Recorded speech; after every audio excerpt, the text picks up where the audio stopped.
এখানকার মানুষ আসমানের আপেল খাওয়ার জন্য কারো কাছে দাবি জানায়নি। আমরা গোটা নর্থ বেঙ্গলকে একটা কৃষিভিত্তিক রাজধানীতে পরিণত করতে চাই। আমরা কারো উপর খবরদারি করতে চাই না, আর কেউ এসে 56,000 বাংলাদেশের উপর খবরদারি করুক তাও দেখতে চাই না। আমি বলবো গণভোট সফল হলে সাধারণ নির্বাচন সফল হবে, তাই গণভোটের পক্ষে হা বলতে হবে। আজকে কার্যত অতীতের সরকারগুলার উপেক্ষা, উদাসীনতা, অবহেলা গোটা নর্থ বেঙ্গলকে মৃত্যুর দিকে ঠেলে দিয়েছে। নদী মরে যাওয়া মানে আমাদের মাটি মরে যাওয়া, আমাদের মাটি মরে যাওয়া মানে আমাদের রিজেকের দুয়ার বন্ধ হয়ে যাওয়া। মহান আল্লাহর পর ভরসা করে আপনাদেরকে আমরা কথা দিচ্ছি, উত্তরবঙ্গের মানুষের নয়, শুধু বাংলাদেশের আপামর জনতার ভালোবাসা, দোয়া, সমর্থন এবং ভোট নিয়ে আমরা যদি সরকার গঠন করতে পারি, তাহলে নর্থ বেঙ্গলে প্রথমে আমাদের দৃষ্টি পড়বে মরা নদীগুলাদের উপর। নদীর জীবন ফিরে আসলে নর্থ বেঙ্গলের জীবন ফিরে আসবে ইনশাআল্লাহ। আমরা গোটা নর্থ বেঙ্গলকে একটা কৃষিভিত্তিক রাজধানীতে পরিণত করতে চাই। এখানকার মানুষ আসমানের আপেল খাওয়ার জন্য কারো কাছে দাবি জানায়নি। সহজ সরল জীবনযাপন, অল্পে তুষ্ট, কঠোর পরিশ্রমী, তাদেরকে তাদের পরিশ্রমের জায়গাটা তৈরি করে দিতে হবে। হাড় ভাঙ্গা পরিশ্রম করে এখন মাঠে আগের মতো ফসল ফলে না। সার দিতে দিতে জমির জান শেষ। এর মূল কারণ হচ্ছে ওই যে মিঠা পানির পরশ থেকে, স্পর্শ থেকে আমাদের মাটি, আমাদের জমি বঞ্চিত হয়ে পড়েছে।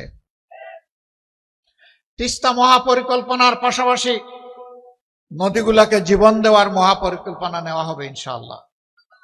আমরা কারো লাল চক্ষুকে ভয় করি না ভাই, আমরা ভয় করি শুধু আল্লাহ রাব্বুল আলামিনকে। কোন আধিপত্যবাদের ছায়া বাংলাদেশে আমরা দেখতে চাই না। অবশ্যই বিশ্বের সকল সভ্য দেশের সাথে আমরা বন্ধুত্বের সম্পর্ক চাই। আমরা প্রতিবেশীদেরকে আমাদের প্রতিবেশী হিসাবে দেখতে চাই। আমরা কারো উপর খবরদারি করতে চাই না, আর কেউ এসে 56,000 বাংলাদেশের উপর খবরদারি করুক তাও দেখতে চাই না। আমাদের কথা একদম পরিষ্কার। 54 বছর যেই শাসন, যেই রাজনৈতিক ব্যবস্থা, যে বন্দোবস্ত দেশবাসীকে ফেসিবাদ উপহার দিয়েছে, এই শাসনও আমরা আর দেখতে চাই না।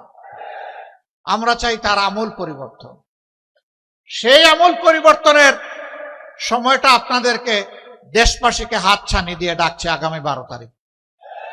একসাথে দুটি ভোট ইনশাআল্লাহ অনুষ্ঠিত হবে, গণভোট আর সাধারণ নির্বাচন। আমি বলবো গণভোট সফল হলে সাধারণ নির্বাচন সফল হবে, তাই গণভোটের পক্ষে হা বলতে হবে। জুলাই শহীদদের প্রতি সম্মান দেখানোর জন্য গণভোটের প্রতি হা বলতে হবে।